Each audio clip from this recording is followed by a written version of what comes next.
Well, let's bring in to join us now Christophe Premat, French Socialist Party MP for Northern Europe. He represents French residents who are living overseas, including those in the UK. Joins us now, as you can see, via Skype from Stockholm. Hello to you. Thank you for joining us on Sky News this morning. Where were you when the attacks happened? Well, I was in Stockholm, and then I get back to Paris for the extraordinary Congress that we had yesterday with the speech of the president. But I was in Stockholm, so I felt the events from outside, I would say, that we had different meetings in the different capitals of Europe in order to have our solidarity to what happened in Paris. And what was the reaction in Stockholm when you heard the news?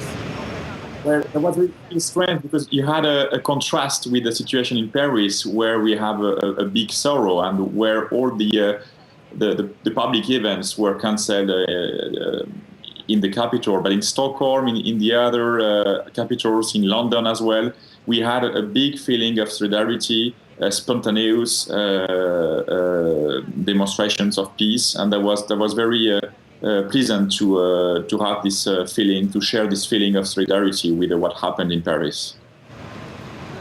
Now, we've heard what John Kerry has had to say today. He's talking about what support can be offered by the United States. He's talked about Islamic State being hit yesterday, the day before yesterday, previous weeks, and they will be hit very hard in weeks to come. But what sort of support do you think that the French people are looking for from countries like the United States?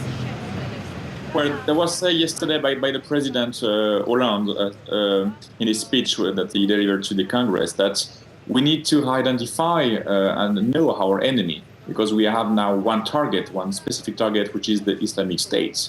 So we have to cooperate. We have to make sure that this organization won't be able to prepare any other attacks in the world, because you have the situation, of course, in Syria, but you have also all the different networks that can be mobilized all around the world. So it's a kind of global war at the same time against terror attacks.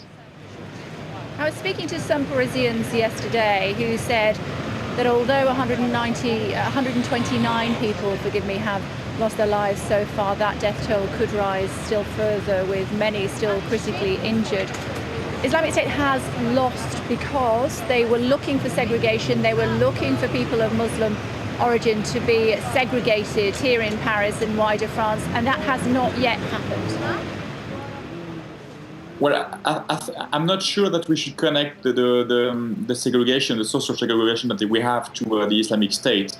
I think we need to know our enemy. Who is our enemy? It's a terrorist organization. That's right, but we need to know more about the ideology. We need to more, because they wanted to attack every Parisian in Paris, just the way we are. So, and I think it's important in our democracies that we are conscious that we have enemies, and we have to adapt our reactions to those enemies. And connecting the poverty or the social problems from some areas to the radicalization, I think we need to be cautious with that, because you don't have a deterministic link between those two realities. But I think it's good to think about who our enemy is.